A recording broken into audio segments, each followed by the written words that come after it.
Hey guys, James here with another H&K weapon review from the armor and operator perspective. Today I'd like to continue on through the evolution of their pistol line and cover the P9 series of pistols. Now people often ask me if I've got favorites, and I most certainly do. Solidly behind the P7 series, it's the P9 series, and specifically for me, the P9S. Growing up as a kid in the 80s, it was just one of those iconic, cool guns that you would see in movies and TV shows.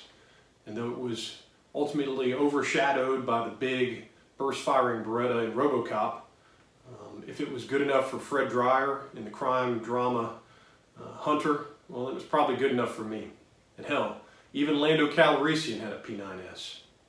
But regardless of how you're introduced to the pistol series, I'm confident that throughout the video that we'll present here today, that if you weren't already a fan, you will be, and you might even be going out immediately after and searching for one to pick up yourself. But I will warn you, this is a thorough review across the entire development and production of the P9 series, so you might want to pause the video right here, go get yourself a nice tasty beverage, get comfortable, and then come on back and we'll dive right in.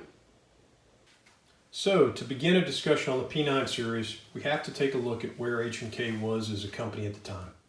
That takes us all the way back to the mid-1960s, and at this point the G3 rifle was being fielded throughout the German forces, and interest was coming in from other countries as well.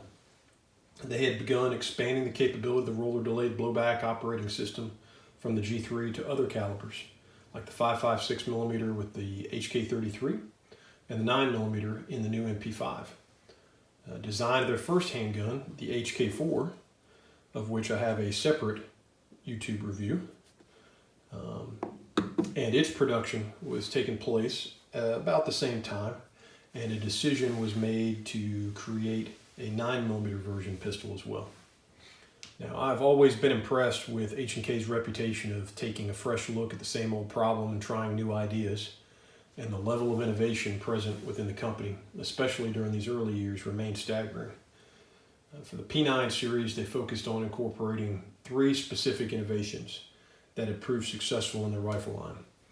The first was the use of sheet metal, or rolled and stamped steel construction. This process, which had become relevant at the end of World War II due to severe limitations relating to material cost and production time, in other words, it was found to be much simpler, faster, and cost-effective to manufacture weapons from a stamped steel construction process than it was from milling them from solid blocks of metal. And H&K pioneered this process further by using a cold press steel in a non-cutting process and then adding tinifer to the treated surfaces in order to create a high level of resistance to abrasion. Now, though the cost of the tooling for this process was very expensive, very little waste was involved in the manufacturing, and the end result was a very robust construction that could withstand heavy use. So it was chosen that the P9 series would be produced using stamped steel construction as well. Now, they had done this with the HK4 as well, but only with the slide. The receiver itself is made of an aluminum alloy milling. Though fully assembled, it appears that the P9 series follows that similar path, or even uses a polymer receiver like they did with the later VP70 design. But in fact, they use stamped steel construction for the entire process. As you can see here with a disassembled slide, it's just rolled and welded on the ends with an insert here on the tang for rigidity, as well as on the receiver, which, as you can see, fully assembled with its polymer trigger guard, or completely disassembled, is just a series of rolled and stamped steel. Okay. Shown here in this photo is a P9 series slide. It's already been rolled and welded during the next phase of machining there at the HK Germany factory. The second innovation in the P9 series was a choice to use polygonal rifling instead of the more traditional lands and grooves style that you see in most weapons. H&K initially chose a 6-sided polygon form, but soon they replaced it for technical production reasons to a 4-sided form. Utilizing polygonal rifling has several advantages over conventional barrels. The first is an increased service life. The second is an increased muzzle velocity, as since there are no grooves for which the expanding gases can travel into, the gas pressure remains sealed behind the bullet as it moves down the barrel. This obviously increases the amount of energy acting on the actual bullet. It also prevents the overtaking of the bullet before it leaves the barrel and adversely affecting the flight properties and directional stability. Lastly, as the polygonal profile has no sharp edges, it virtually eliminates deposit of residue, making it easy to clean and resistant to corrosion. And the final innovation incorporated into the P9 series was the decision to select a roller delayed blowback operation by literally shrinking down the bolt group of the G3 or the MP5 into a handgun size. Okay, so while a simple blowback design like the HK4 that preceded it relies on the mass of the slide itself and the recoil spring within for safe operation, the use of a stamped steel construction in the roller delayed blowback action would not only make the weapon reliable, but it would decrease the overall weight as well.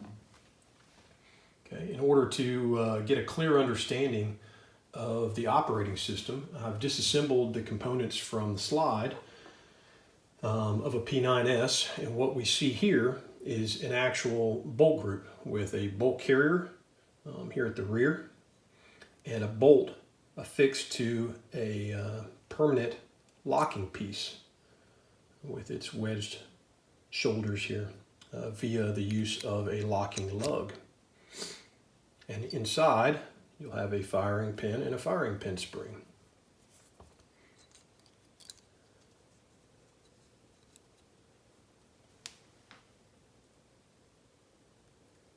As you can see, when the weapon is unlocked, the rollers rest within the confines of the bolt. But when the weapon is locked, those rollers will now be forced out by the shoulders of the locking piece that's connected to the bolt carrier itself. And these rollers would then move within the recesses of the barrel extension. As you can see, these little half moon cutouts here, and lock the actual weapon completely. Okay, now using a MP5 cutaway, we can showcase this a little better. Okay, the way this works on both of the weapons is that when the bolt is moving forward to chamber another round, the entire carrier system moves with it.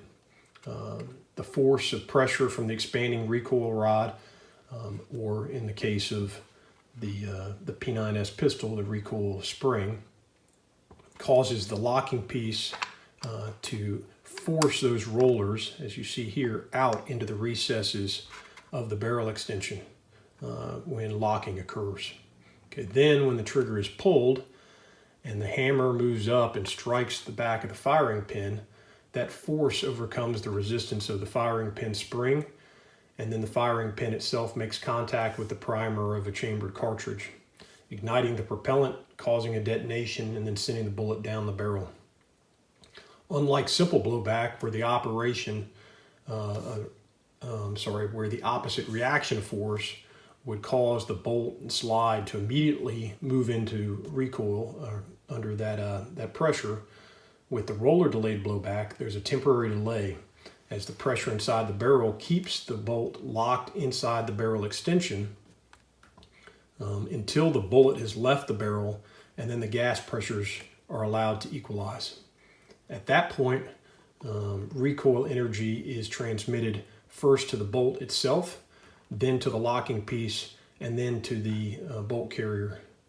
The bolt carrier will begin to move back to the rear on its own initially, and it will start to take the locking piece with it. And then when the locking piece makes its full rear travel, it will allow the rollers to move back inside the confines of the bolt itself, and the bolt will move back to the rear as well.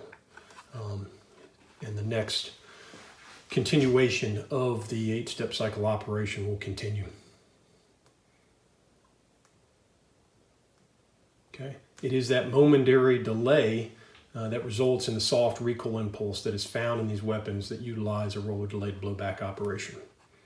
And this is a good point to also take a moment and identify another key feature of barrel design in the MP5, but which is also carried over to the P9 series. And that's the incorporation of barrel flutes. You can notice these longitudinal lines here right inside the chamber. These aid in the extraction of the round once it's fired. So let's look at it like this. In a standard barrel, when the bullet is fired, all of the expanding gases are going to attempt to move rearward and are forced inside that empty casing. And that force is then pressed against the walls of the casing, causing the cartridge to swell within the chamber. That's why you'll see weapons design that need such a strong extractor in order to remove the casing from the chamber under such resistance. But with the incorporation of barrel flutes, the expanding gas will still be forced within the empty casing, but through these flutes, a thin layer of gas will surround the outside of the casing, allowing the pressure to equalize, and literally the result will be floating the casing out of the barrel. Okay, so we can see this here. If you look closely within the P9S barrel as well, you should be able to see the flutes around the inside of the chamber there. Okay, this is an obvious benefit for reliable extraction and ejection for the pistol. And when the weapons are firing with the incorporation of barrel flutes, you'll also notice that the pattern of extracted and ejected cartridges is more consistent and farther away from the weapon than with traditional designs. Also, when you pick up a spent cartridge off the ground, you'll notice black lines horizontally along the outside of the casing, as you can see here. These marks are left by the burnt powder, which is moved through the barrel flutes. Okay, so before moving on, this is also a good place to reference the great accuracy advantage of the P9 series. Whereas the roller delayed blowback operation makes the pistol soft in recoil, and the barrel flutes aid in extraction and injection, it's the fact that the barrel is fixed to the receiver versus a tilting barrel design like you see in the majority of handguns. The result is superb accuracy. At first glance, this may not be evident, as when the barrel is removed from the slide, as we'll see here, it comes off with the slide, and the receiver is separate. But when the barrel is actually attached to the weapon, it connects via these locking lugs here on the trunnion, and this locking lug point here on the receiver, and the barrel is actually fixed to the pistol. It does not reciprocate, it does not tilt when the weapon is actually firing. Okay, so it's a combination of all of these features that make the P9 series renowned for being accurate and smooth shooting pistol that it is. So how smooth, might you ask? It's smooth, like butter.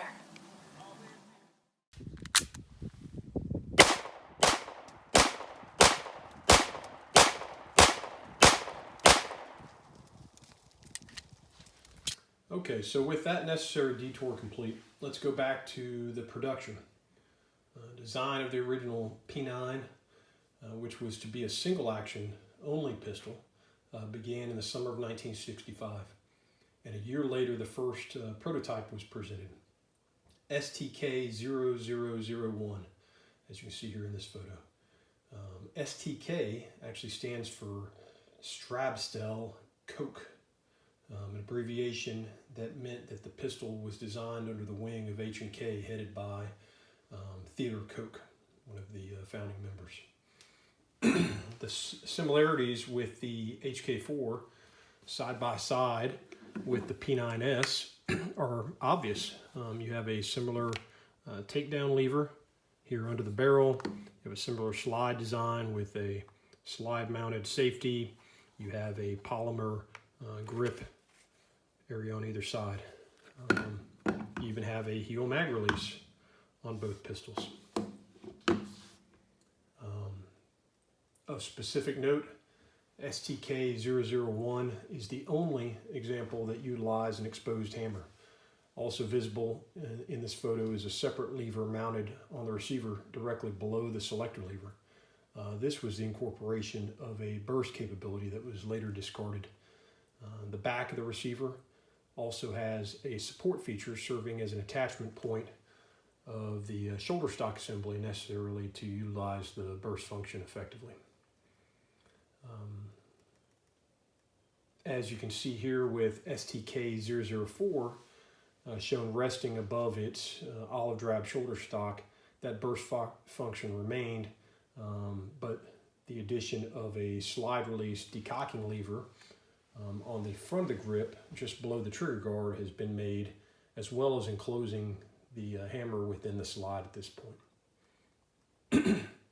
Here with STK-03, you see the removal of the burst function completely and the stock mount, and displays a redesigned slide release and decocking lever. And here with STK-07, you get the addition of an experimental wooden grip, and that for additional rigidity, they incorporated a polymer section there at the very top rear of the grip.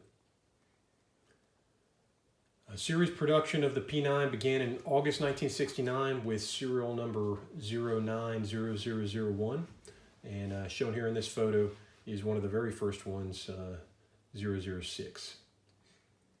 The P9 had a very limited production run though, only 510 examples, which were primarily in the original 9x19 millimeter cartridge. A very limited number, only 24, were modified by changing the magazine and the cartridge-related areas of the barrel chamber in order to accept the 7.65 by 21 millimeter cartridge for the Italian commercial market, where 9 millimeter was prohibited.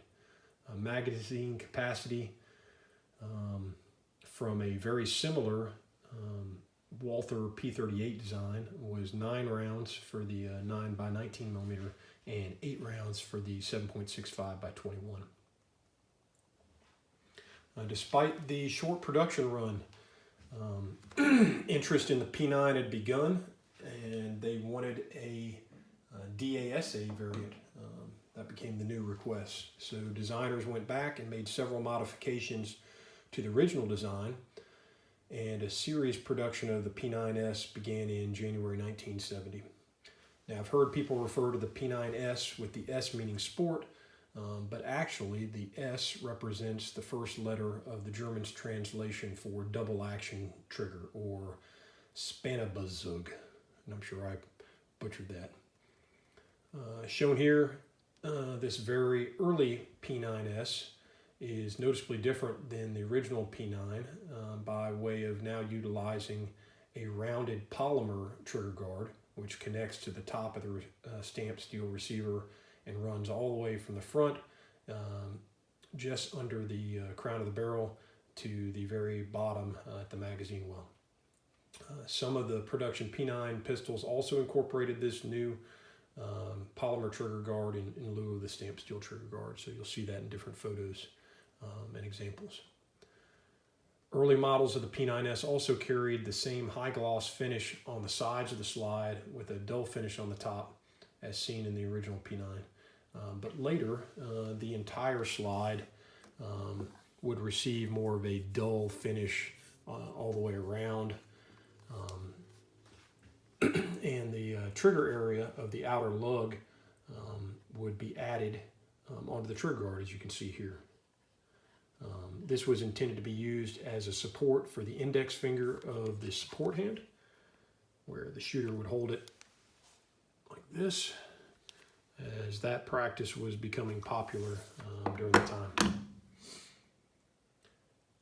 As I've enjoyed the pleasure of servicing countless P9 series pistols for customers over the years and personally owning many rare models, I've been able to notice many subtle differences and modifications to the pistol design over the years.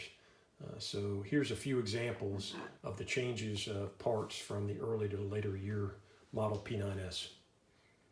First, shown here at the top is a early P9S slide assembly with an oval shaped ejection port and the original lower profile front and rear sights, which are a basic black rear and a white bar front. The rear sights were originally made of a polymer material, but testing proved that they were easily deformed at the edges, causing a blurred sight picture. So on the bottom is the later model P9S slide assembly, which has a larger ejection port and slightly raised sights on both the front and rear, and where the rear sight has contrasting orange bars with the white bar on the front. To remedy the issue of the rear sights that were polymer, they now have updated the rear sight and changed it to a steel construction. On this topic, for sight adjustment on the P9 and P9S with fixed sights, both windage and elevation changes are affected on the front side only. For windage, the front sight is drifted laterally, moving the sight in the direction you want the strike of the rounds to move. And for elevation, the front sight is removed completely and replaced with either a taller or shorter variant. In other words, if your impacts are too low, you would insert a shorter front sight, and if your impacts are too high, you would insert a taller front sight. As you can see here with these two models I have for the P9 series, the size of the height in millimeters is written on the base of the sight. So on this one we have, see it clearly, 7.7 millimeter, and on this one we have 6.9 millimeter. Available front sights were offered between the ranges of 5.9 millimeters and 8.1 millimeters. And shown here with the slide assemblies flipped over, you'll notice a slight change to the barrel trunnion on the later model P9S on the top, where it fully wraps around the barrel to better secure the recoil spring versus the early model that has this notched cutout. There's also a slight change to the rear of the bolt carrier. A change to the extractor was also made, shown here. You will notice a flat extractor on the early variant on the left and a curved and reinforced variant on the later model on the right. And now with the bolts flipped over, shown here, you can see where the later variant on the right has a feed paw that is widened for improved feeding. Okay, now let's take a look at the internal operation of the pistol. Using a P9S with an assembled slide, like many of the German firearms developed between pre-World War II and the present of the time, the P9 series utilized a slide-mounted safety on the left side. There was no ambidextrous nature to pistols at this time. Safe was a positioning down, and then rotating the lever up places the weapon in the firing position. Internally, what you'll see here is a safety selector axle that moves straight across. So here's the other side of the selector axle moving straight across the actual bolt carrier. And what it does is retain the rear of the firing pin in position. Okay. When the safety axle is rotated to the from the fire position to the safe position, hopefully you can see this in the view, it rotates up and actually blocks the firing pin's forward movement. Okay, it can still move slightly, but it can't move completely enough when the safety is on and this drum rotates over and blocks the hammer's full capability to press the firing pin far enough to actually detonate a primer. Okay, and since the P9 series safety lever does not incorporate a decocking function similar to what we saw in the Walther PP, PPK, and P38 design, the pistol can actually be carried cocked and locked like a 1911. So I can cock the hammer internally. Now it's in single action mode, and I would then put the safety on, and now the weapon would be safe to carry in this mode if I wanted to carry it like this instead of a double action configuration. We've already discussed how the rest of the slide assembly components operate, so let's move on to the receiver. So from the front of the receiver, what you're going to notice is what's referred to as the buffer housing, shown here, mounted just forward of the locking lug area. This is a modification from the previous HK4 design, which you can see here utilized an exposed recoil buffer that was placed along with a thin buffer plate just forward of the locking lugs. Now this design was to provide additional recoil buffering in conjunction with the recoil spring over the barrel, specifically to limit the forward movement of the slide in order to prevent the tang area from impacting and damaging that delicate locking lug area of the receiver. Now what they found in the HK4 design, and sadly never corrected, was that having an open recoil buffer with the slide meant that it could easily be damaged over time, especially considering exposure to heat, fouling, and solvents. Now with the P9 series, they significantly increased the size of the buffer itself and then enclosed it within a large buffer housing, which is allowed to move slightly back and forth within the receiver, and again provides that additional resistance in combination with the recoil spring to prevent the tang on the front of the slide from impacting and damaging this delicate area of the locking lugs. Okay. Even with these changes though, the recoil buffer remains the weak link of the design. Over time, remembering that these weapons are anywhere from 35 to 50 years old at this point, the polymer recoil buffers, they'll break down and degrade. Extensive use, exposure to humidity or dry conditions and heat, too much solvent can actually leak into the buffer housing itself and eventually degrade the buffer. As such, when purchasing and maintaining a P9 series pistol, you should always inspect the condition of the recoil buffer. Failure to do so can have disastrous results. And over the years, I've seen pistols that come across my workbench that have no buffer at all, which is pretty crazy, and the owners don't even notice it. They weren't made aware when they purchased the pistol. I've seen some that were in great shape and look like they're brand new, and then I've seen others that over time, with the new one here on my left and the old one on the right, will start to yellow and become much harder. They're not as pliable as they once were. While others I've seen that have been exposed to too much solvent will actually turn into just completely goo and kind of drain out of the buffer housing when disassembled. And the worst of all I've seen is where the consistency has turned to basically the substance of coffee grounds, as you can see here in this photo. Bottom line, check your recoil buffer and replace it as necessary. Okay.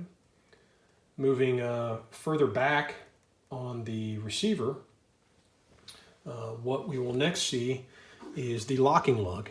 Okay, the takedown action of the locking lug is pressed here forward of the trigger guard, and by pressing up on the bottom of that lever, on the top of the lever, you will notice that it pivots down, and it pivots down to release the barrel when it is mounted to the slide. Okay, originally the P9 series pistols and early P9Ss had a locking takedown lever that was a stamped steel construction, so you can see it's hollow in the center. But later designs, they changed that to just a solid block of metal. Next, we look at the trigger. It's an all steel construction with a traditional trigger return spring, and the result is a double action model that has the trigger very far forward as far as the grip, which can make it kind of uncomfortable for some shooters to be able to reach. And the movement rearward when going to a double action shot is very long and very heavy. But in single action mode, the trigger moves back slightly, there's a little bit of take up, and then the actual pull and brake is incredibly light. So light so that it can surprise many new shooters. But this, combined with the accuracy and soft recoil of the pistol, is what makes it such a capable gun to shoot. Though the reset on the trigger is pretty long, it takes some getting used to as well, especially when you compare that to current model pistols we have today. On the left side, you really can't miss this large lever. Okay, if you're familiar with SIGs, you'll think that that's a decocking button, and it is, but it actually has several different functions. So, commonly referred to as the multifunction lever.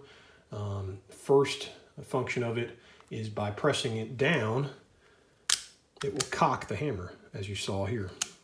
Okay, so again, I press it down, and the hammer is cocked back to the rear. Now we are in single action mode. Okay. Second, by pressing down on the multifunction lever again, while simultaneously pulling the trigger, you can release the hammer back into double action mode. So in this mode, it serves as a decocker. And this, as discussed previously when we went over the slide, this is done with the weapon in the safe position, so that the drum on the inside of the selector axle is rotated and prevents the hammer from engaging into hitting the firing pin and striking it far enough. But at the same time, what you'll see here with the grips taken off is that as I decock down in this mode, and then I press to release it, you will see that this catch lever is actuated here, pivoted, and as it's pivoted from the front, it's also pivoted in the back. And what happens inside the pistol is this catch actually moves up and prevents the hammer from falling all the way forward. At the same time, it actuates the disconnector, which we'll talk about in a minute, and rotates the trigger bar out of position as well. So there's several different functions that are happening all at the same time that make this action safe, even though anybody nowadays would shudder at the thought of actually actuating the trigger in order to decock a weapon. It's just not safe in that consideration. Okay. Third, the lever acts as a slide lock and slide release. Okay, so when the weapon's fully assembled, you'll notice the actual slide lock is right here, and pushing up on the multifunction lever moves that slide lock into place. Now, if we take a magazine and we insert it into this model where the grips are removed, what you will notice here is that the follower, under spring tension of the expanding magazine spring, will push up on that slide lock, and it will move both the multifunction lever and the slide lock up into position. And at that point, it will now block the slide's forward movement when that last round is fired.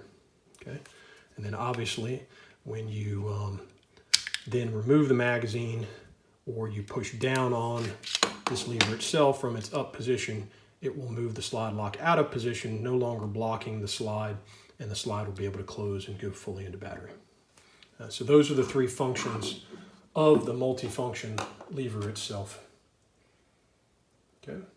Obviously, since this multifunction lever is rather large and on the left side of the pistol, it is not really a comfortable design for right-handed shooters. Okay, there was no appreciation for southpaws at the time, so most often I find left-handed shooters just don't find the P9 series pistols ideal for that very reason. Okay, on both sides of the pistol, with the grips removed, you'll see kind of the complexity of this design. In fact, we've already seen one of the challenges is that with the grips removed, it's very easy to dislodge, one of these small springs that's meant to fit and hold these components in place. So when you are disassembling your weapons for maintenance, really be careful that you pay attention to where these things are and if anything is dislodged during cleaning and maintenance. Okay. Thankfully, once the grips are in place, the inside of the grip shell holds these things in place, so you don't have to worry about them coming out. Okay, at the base of the receiver, what we find is a European-style magazine release. Okay, some people are used to this, others are not. Most Americans were used to either a paddle mag release or a push-button style release up here towards the rear of the trigger guard. I guess I'll showcase my thoughts on it here with a video from the range. Okay, so one of the things people don't like about the P9S is the fact that it has a Euro heel mag release instead of what we're more accustomed to of a push button or a paddle mag release. And that's obviously going to make you faster. But with practice, you can still be rather efficient by using the Euro mag release.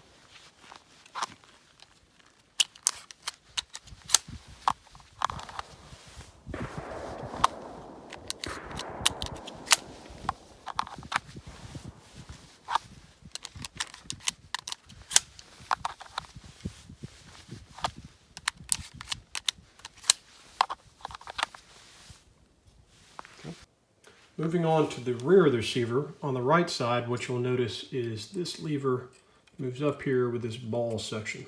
And that's called a disconnector.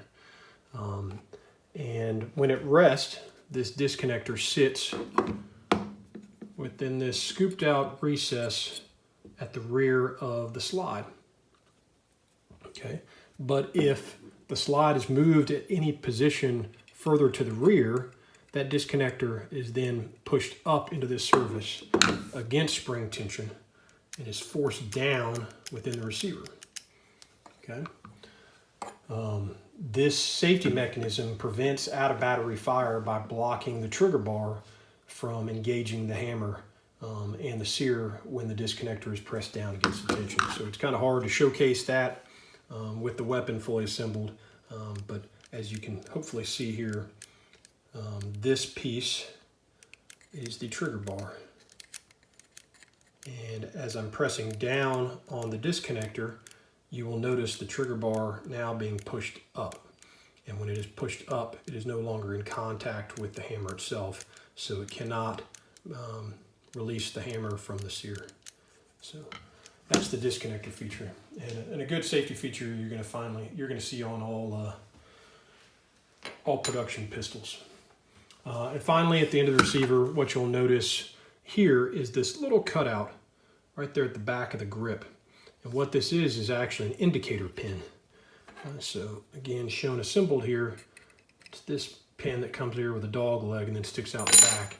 And this is an indicator because it's an enclosed hammer design. When the weapon's fully assembled, I can't tell if the hammer is cocked unless I'm looking directly at the position of the trigger, or because we have an indicator pin, now I can see the pin stick out the back, and it also provides me a tactile feel in low light conditions. So as a shooter, if I've got the weapon in my hand, I can just immediately look at the position of that indicator pin to tell me if I'm in double action or single action mode before I either save the weapon and reholster or I take a shot. Pretty cool feature.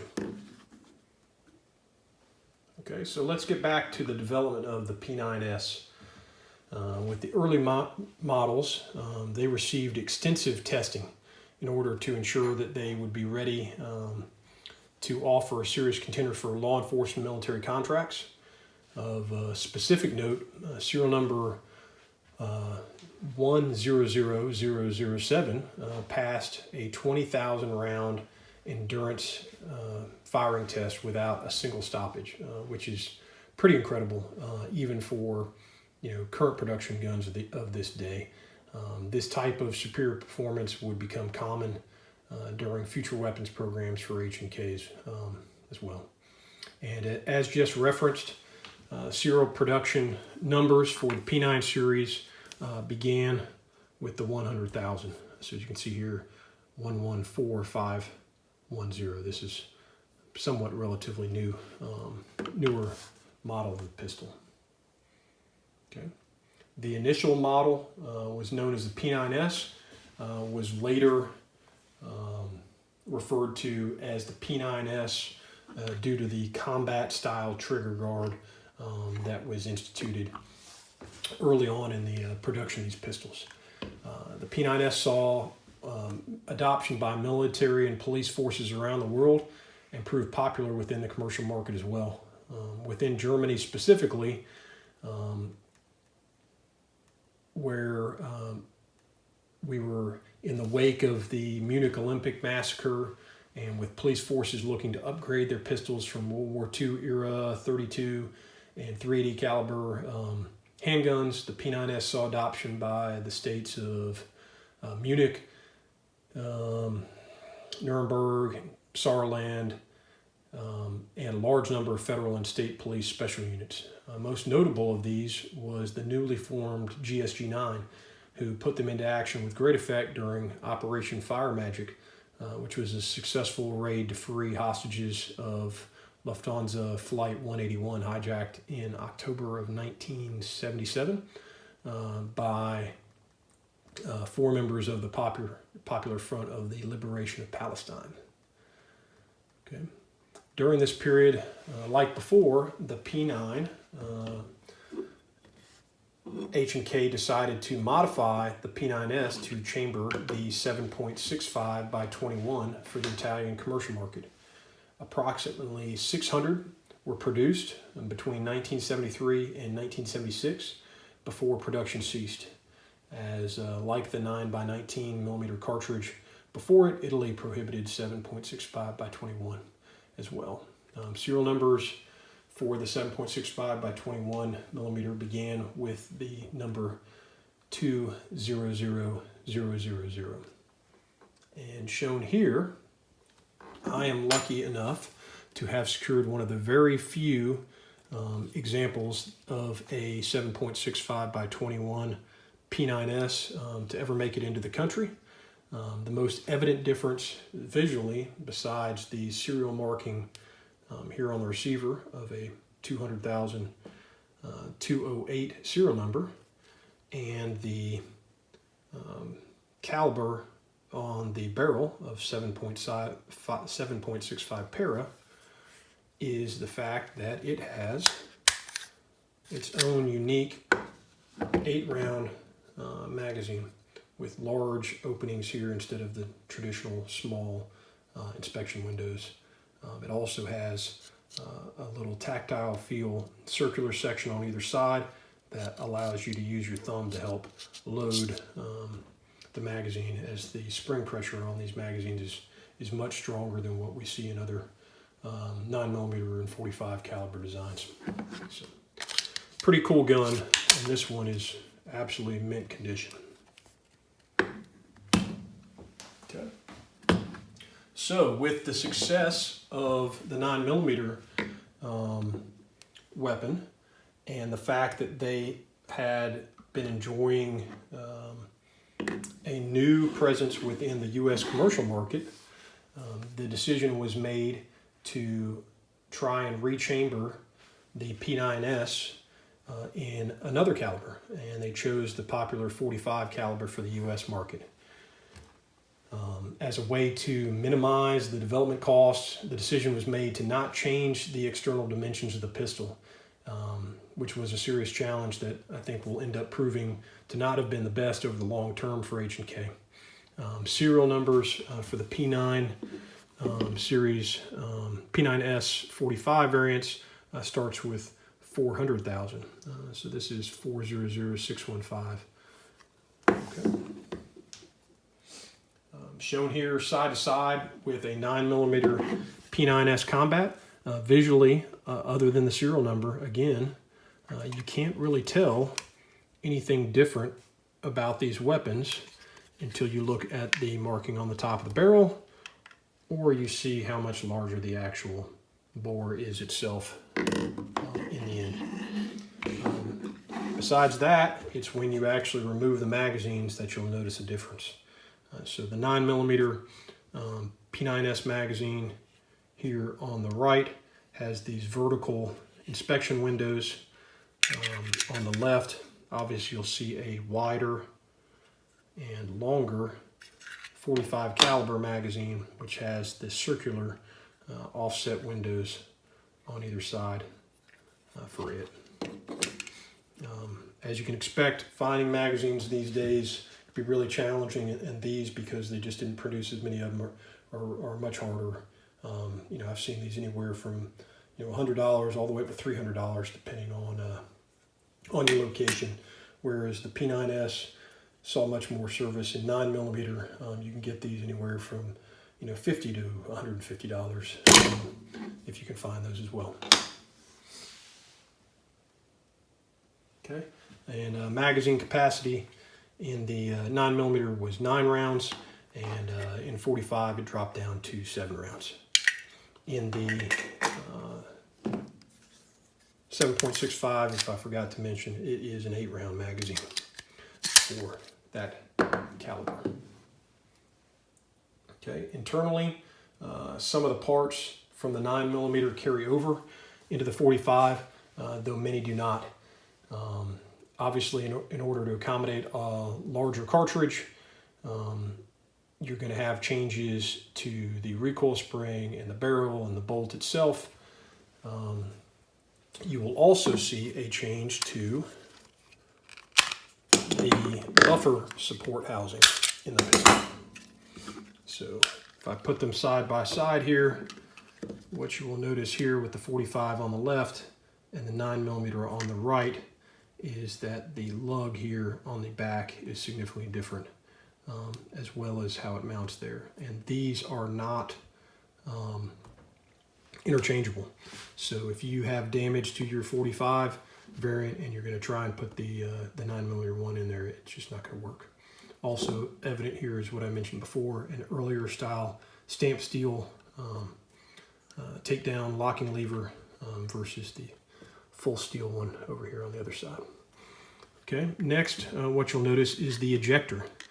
Okay, on the P9S 9mm, it is a fixed ejector mounted here directly to the side of the receiver. On the 45, it actually pivots. There's a spring here at the rear, a little detent on the inside of the receiver that allows it to move in and out and bounce, which is a little different. Let me show you the next piece, but I've got to take the grips off. Okay, now with the grip removed, what I'll try and showcase here is a difference in the sear itself. The sear located right down here in front of the hammer on the 9mm variant is mounted inside the receiver flush with the right side. Kind of hard to see at this point, but there's a very small spring right here. This is the passive leg of the spring for the sear, and it protrudes out through a hole in the bottom of the receiver right here. On the 45 variant, there is actually a different type of sear, and there's actually a little spacer piece mounted on the right side. And now what you'll see is that the passive leg of that 45 sear protrudes out the left side of the receiver. So those are differences. And then obviously, though it's not as easy to see if I put the receiver side by side of the dimensional difference of the magazine well itself, what you will notice is that when I take the 9mm receiver and I try and mount the 45 slide, it won't fit. Whereas when I take the 45 slide receiver and I put the 9mm magazine, it fits with plenty of room left in there. So the receivers themselves are different between the models. So if you had some kind of damage to your 45 receiver and you saw another receiver on sail somewhere and you were going to try and swap it around, if it has a 100,000 serial node code reference, then you'll know that's a 9mm receiver and it's not going to work with your 45 pistol.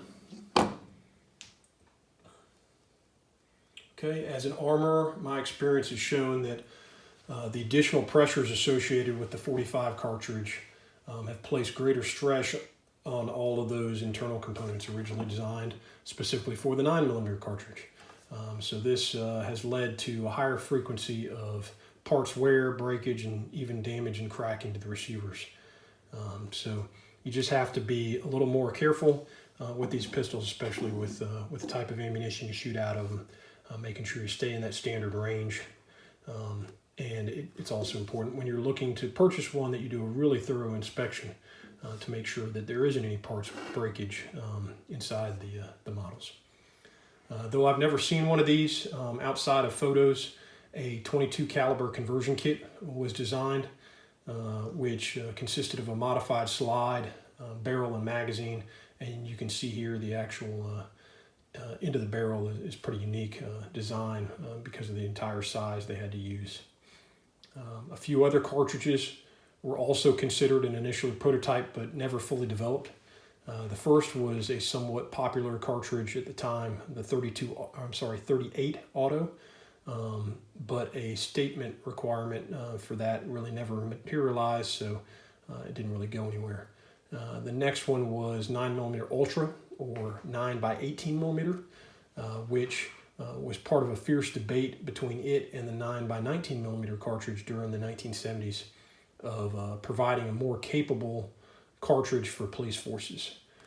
Walther had already presented their PP Super in this cartridge, and HK, not wanting to be left flat-footed with law enforcement contracts, saw that modifying a P9S 9mm instead of developing a completely new pistol was a better decision, and the most cost-effective process would be a conversion kit for the P9S 9mm, which would also be seen as a benefit for those police forces who already had that pistol in service. So they chose to switch just the receiver and the magazine out. The slide assembly components, the barrel and the bolt and the magazine, in a conversion type kit. Ultimately, the decision around the 9mm Ultra program really kind of went nowhere, and the German forces decided to stick with 9mm, so 9mm Ultra faded into obscurity at that point. From this conversion kit came the development of the final cartridge conversion type, and that was the plastic training cartridge. With limited training areas and budget, many of the German police forces were interested in alternative training options, and the ability to fire plastic cartridges seemed to be a solution for training. So a conversion kit was designed, and as you can see here in these photos, the most noticeable change was the skeletonization of the slide, which was done in order to reduce the overall mass of the slide to accommodate the lower powered plastic cartridges so that they would cycle reliably. Okay, I know what you guys are thinking at this point. You're saying, James, I know you've talked a lot about the P9S Combat and all these other variants, but you haven't mentioned the Target Sport models. So let's give those the attention they deserve. Though the P9S Combat was clearly the most widely produced in both 9mm and 45, the next most common example found is the Target model, which, as the name suggests, was a modification aimed directly for target shooting enthusiasts. Most noticeable visually with this 9mm target variant is a windage and elevation adjustable, taller and blacked out notched rear sight. So we have an elevation screw here at the top, a very small windage screw at the bottom. And then moving to the front, what you'll notice is a significantly taller white barred front sight versus what we see in a standard P9S Combat. And obviously that additional height is to go with the taller and adjustable rear sight. The next noticeable difference is this little hole you have on the side of the trigger guard. And what you'll see on the right side is there is a very small flathead screw mount. And if we rotate it and loosen it up and then rotate the weapon over, you'll notice there's also a small little notch at the bottom of the trigger guard. If I then press up on that notch, what I'll actually get is a adjustable trigger stop. And then if I now tighten that back down again, what you will see at this point is that double action trigger mode is no longer able to be engaged. The trigger won't move far enough in double action to cock the hammer strut and spring in order to turn it into a single action shot. So when you press your multifunction lever here and cock the pistol into single action mode, now what you get is a very crisp, if I set it correctly,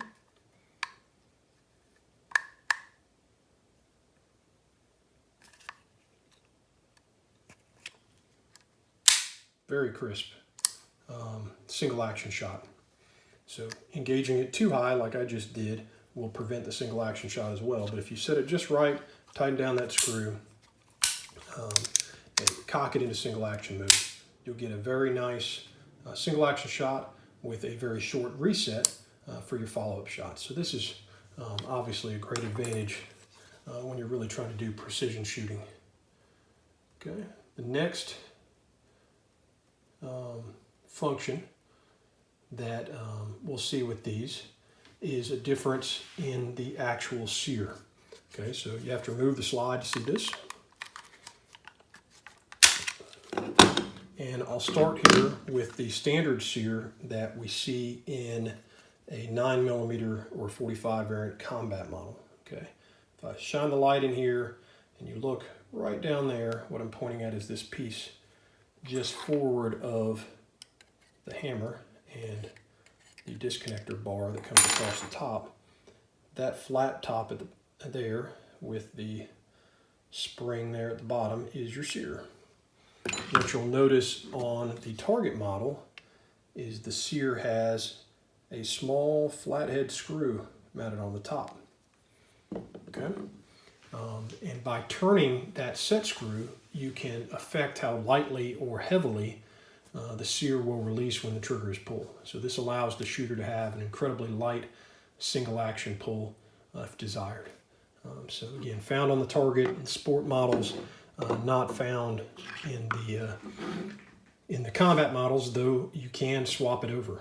If you have a 45 variant target or sport model and you want to swap that sear over to a combat style 45, you can, or same with the 9mm. Like I discussed earlier, the sear is different between those two calibers, so it's not interchangeable between calibers, just between the actual models itself. Okay.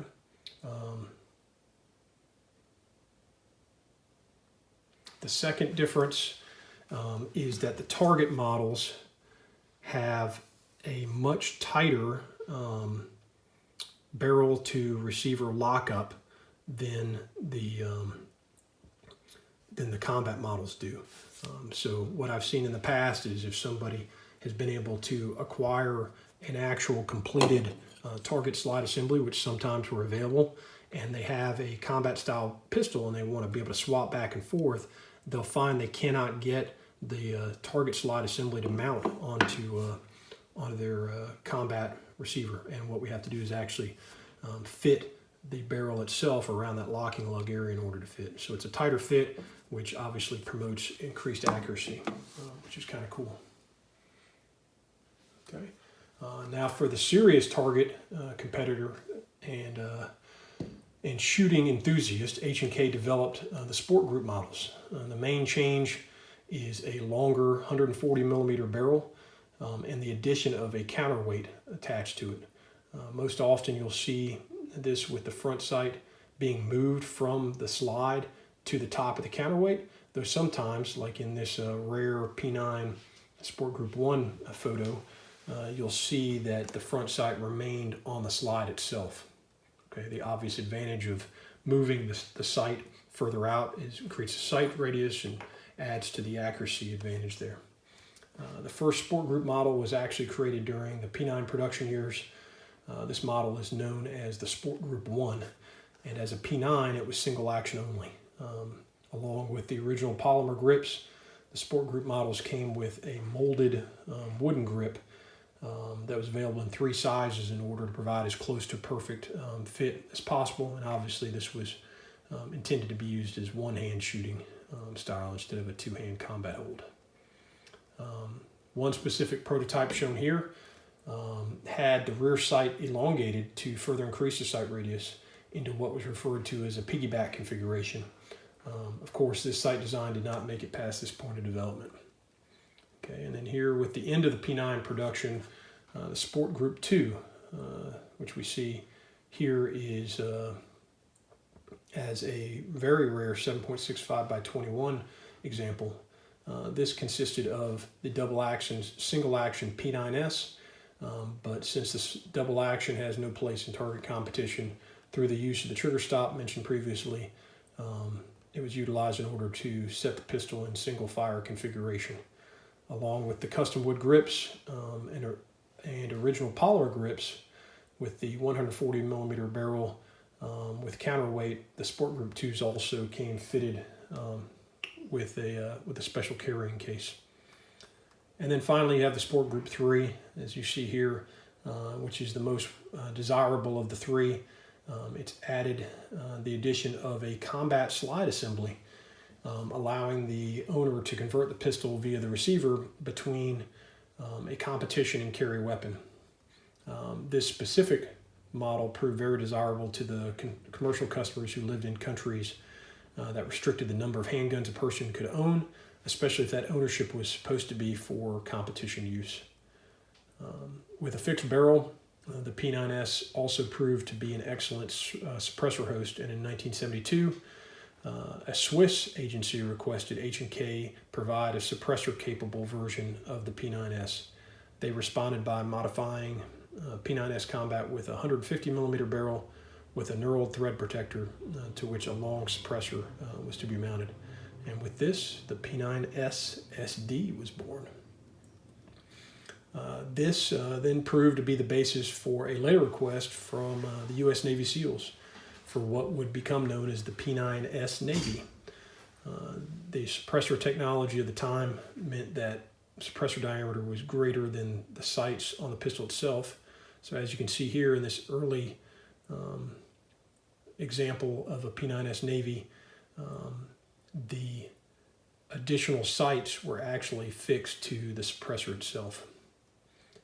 Later, H&K offered a updated P9S variant using the target style slide with the taller and adjustable sights, and through the work of Knight's Armament Company and their stainless steel CAC Navy suppressor that they designed for use with the MP5 Navy, that same suppressor was able to be used to work with the P9S Navy as well. At this point, the P9S Navy barrel was a 5.5 inch barrel with a 1/2 by 32 thread pitch. And here in this photo, you can see my personal P9S Navy with CAC Navy suppressor. And here you can see a P9S Navy that's actually on display in H&K's gray room, where the CAC Navy suppressor has been cut away, allowing you to view the baffle design within. Another unique barrel was offered as an accessory item for the 45 caliber P9S pistols. As you can see here, the 8-inch Hunter barrel, designed as the name alludes, was for hunting purposes. It simply protruded from the front of the pistol. No fancy counterweight was added. Difficult to acquire in these days. Like me, most customers would take these barrels and then cut them back and have them threaded in order to create a 45 caliber version of the P9S Navy. I've been told that a similar 8-inch barrel was offered in 9mm, but I've never seen one of those. A few other special models of the P9S were produced upon certain customer requests. One of the least well known is the Malaysian government model, which in 1977 Malaysia had been purchasing many of the other H&K weapons from the catalog, and they expressed interest in the P9S. But with Malaysians having smaller hands than the average German male, there was concern about the distance between the front of the trigger and the rear of the grip. So designers went back and were able to find a way to reduce that distance by moving the trigger further back, and the result was the P9S Malaysia. 3,837 of these pistols were produced, and following the completion of this program, the design was shelved, but in 1988, an additional 25 were produced under the designation of small hand type and sold as German police pistols for units armed with P9S, but having officers with a similar small hand issue that the Malaysians had.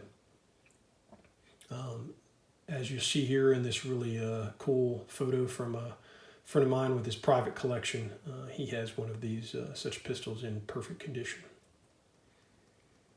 Saudi Arabia also showed interest in the P9S, and an initial batch of 70 combat model 9mm were produced that included the Saudi crest on the right side of the receiver. These pistols, unfortunately, were never delivered, and many have made it into private hands now. I had one come across my workbench a couple of years ago for service, but at the moment I cannot find the photos of it. But the story behind this that was passed along to me was that the order was placed partly on fact that the P9S was the choice of the German GSG-9, which had an incredible reputation at the time and still does as a premier counterterrorism unit, and were using the pistol. But when German GSG-9 members arrived into the country to provide training to selected personnel, it was discovered that they had recently transitioned from the P9S to the brand new H&K P7. And so impressed were they with the P7 that the P9S order was canceled and an order for P7s was issued in its place. Another interesting and unique special model, as you can see here, was this engraved example presented to the Egyptian President Anwar Sadat. He was later assassinated, and we are left wondering where that pistol ended up. And then finally, like the P9 before it, a burst fire variant was designed, though never fully developed. Shown here laying on top of its detachable stock, the main difference is that instead of the frame-mounted selector, as the P9 variant that preceded it had, on the P9S, the selector was integrated into the slide-mounted safety. This three-position selector was actuated by pressing a button at the end of the selector lever and then rotating it to, from top to bottom here, the semi-automatic setting, the burst setting, and then the safe setting. So, I know what you're thinking. If you've made it this far in the video, you're thinking, James, that's incredible. I never knew there were so many variants and types of the P9S. But wait, there's more. Before we wrap up, we have to discuss the lesser-known planned successors to the P9S that never came to be. Those are the P9SE, the P9S2 PC, the P9SK, the P10, and the P9K. The first design was the P9SE, with the E standing for the German word of Instapannung, which again I'm sure I've butchered, or in English, uncocking. As described previously, the action of the P9S multifunction lever in the decocking function, also requiring the trigger to have to be pulled, was quickly seen as a safety-related challenge.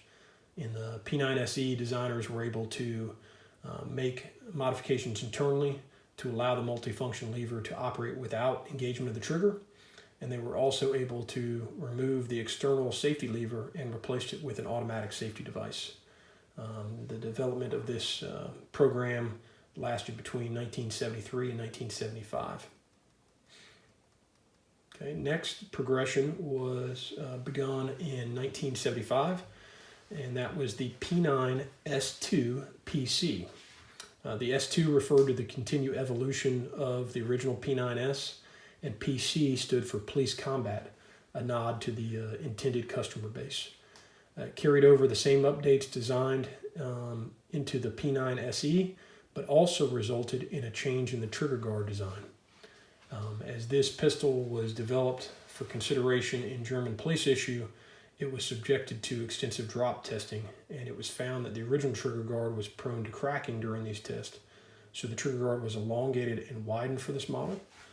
And what you'll see here is that this trigger guard was later modified again for the Navy SEAL P9S Navy by both raising the sides of the takedown lever protection as well over the original design where it was more accessible. And what this allowed was the ability to prevent the accidental pressing of the takedown lever and causing the slide to come off when you didn't want it, especially in maritime operations and other things that Navy SEALs were using it for. It's a very deliberate action now to reach in here and press the takedown lever. And then this trigger guard design that we see here was later become the standard for all the P9S pistols through the end of production. And this started in the early 80s and ran through the mid 80s. Okay. Next we have the P9SK, or subcompact, and this was developed for German police requirements between 1975 and 1977. The focus was on shortening the slide and the barrel without negatively affecting the muzzle velocity, and later shortening the overall grip size. 4 different versions were prototyped. Shown here, the first model was a shortened barrel and slide with the rear sight moved to the piggyback style orientation in order to maintain a longer sight radius. Also note the original P9S safety selector is still in place at this point. In the next photo, we see a return to the original sights on this shortened barrel and slide, along with a reduction of the grip height and corresponding magazine capacity, and the addition of the P9SE uncocking and automatic safety updates. Now, not to be confused with the later developed and adopted P10, which was a USP compact 9mm in German police service. Shown here is the P9S P10, named as a continuation of the P9 line. Shown here was this model was presented for the Austrian service pistol trials in 1980, along with a modification of the H&K P7 that was designated as the P80. It was basically the final version of the P9SK that I just previously referred to. And then the pinnacle design update to the P9 series was the P9K, or compact. It utilized a shorter slide and barrel design from the P9SK, but with a full-size receiver. The receiver had a redesign of the trigger guard to add finger grooves, and all the prototypes were shown with wooden checkered grips with a large thumb rest on the left side. Samples were made in both 9mm and 45, and first without and then with the automatic safety. Serial numbers for this range were planned to be in the 500,000 number range, but like the other models I just previously discussed, the P9SE, the P9S2 PC, P9SK, and the P10, and the P9K, they never went into serial production. At this point, 1976, Theodore Koch, the driving force behind the entire P9 series, had passed away, and it appears that the company had decided to not continue to modernize the P9 series. Though production continued through 1985, it was clear that the P7 design, that they were ready to move on. As it sometimes occurs, though, even after official production ceases, additional examples will end up showing up. One such case is this P9S from a friend's personal collection, marked BSTU.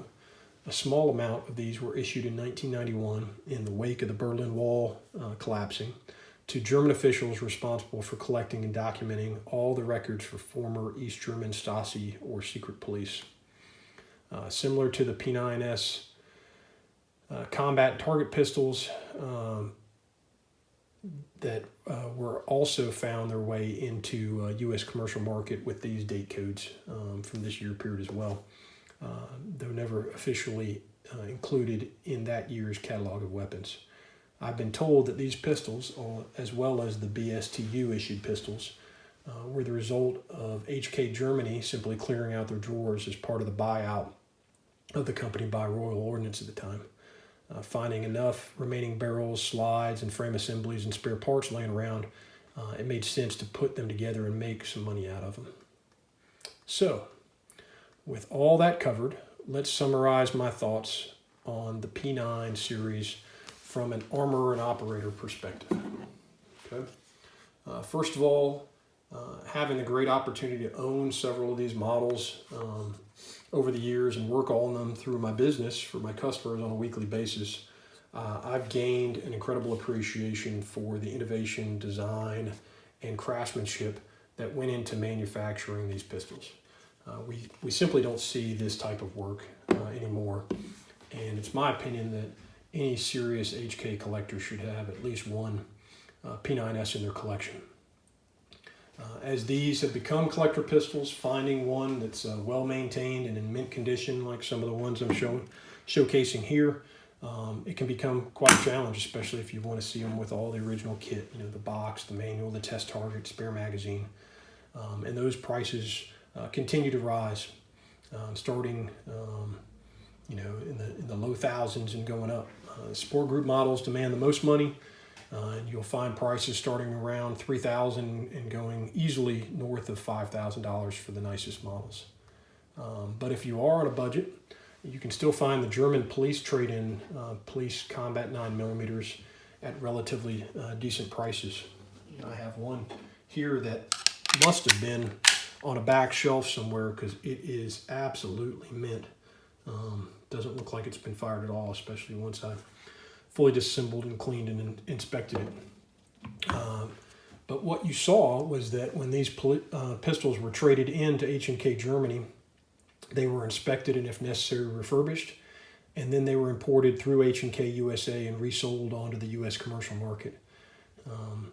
Though they may show some finish wear and the grips may have a chip or two in them, they are mechanically sound and they can be a solid entry-level purchase into the P9 series club. From an armorer's perspective, there are a few areas to be concerned with. When you look to purchase these, first, the pistols and parts are obviously no longer in production, and HK no longer offers support on these pistols. For support, no worries, you've got me, as through Teufelshund Tactical. I enjoy providing the service to the H&K community, but for parts, acquiring the necessary replacements can be challenging and expensive. As I mentioned before, since these pistols are no longer produced, what you see in gun shops, at shows, and online sale locations as far as available condition and pricing is what you can get. So being patient and waiting for the right one to come around is always a good idea. Second, these pistols were designed before the advent of hollow point ammunition and hyper pressure ammunition. Though later models had improved feed ramps, you may still have issues firing defensive type ammunition that just wasn't available when these weapons were developed. Likewise, firing plus P or higher pressure ammunition is not recommended, as it'll quickly lead to parts breakage or worse, so standard pressure FMJ works best.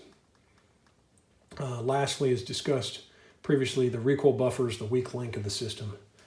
Before purchasing, make sure you take a good look at the pistol, not just the typical left and right side type photos that you'll see on a listing somewhere. You actually want to remove the grips, remove the slide, and look at the condition of the internal components, and definitely focus on the recoil buffer. If you just bought the pistol or it's been in your dad's safe for a decade, inspect the recoil buffer before shooting it. And hell, since the recoil buffers are still available and relatively cheap, it makes sense to just change it out regardless. Bottom line, what do I think? Well, with this is with the other legacy H&K pistols, if you want to buy one and you can afford it, get the best quality example you can find. And if you're one of those guys who, once you end up buying a nice example, thinks that it's too damn perfect to actually shoot for fear of scratching the finish, then go ahead and buy yourself two. From an operator perspective, I think it's an excellent pistol to shoot as long as you're right-handed. It's a large pistol, and as well as finding a quality holster these days will most likely require a custom project. But if you want to carry it, you certainly could, and I definitely do so on occasion. As covered previously, it's an incredibly accurate and soft recoiling pistol to shoot. You need to practice on getting used to the magazine changes and reloads with the Euromag release, but from a pure smiles per mile perspective and a talking point for range trips, the P9S checks off all those boxes. Okay, so let's wrap it up. I hope you've enjoyed this video and that you've come away not just learning more about the weapons, but gaining a greater appreciation for them as well. It truly is my pleasure to be able to share this knowledge and experience with you. And if you've got a P9 series pistol that's in need of support, or you're just looking for unique training, give me a shout. That's what I'm here for. Until next time, guys, take care.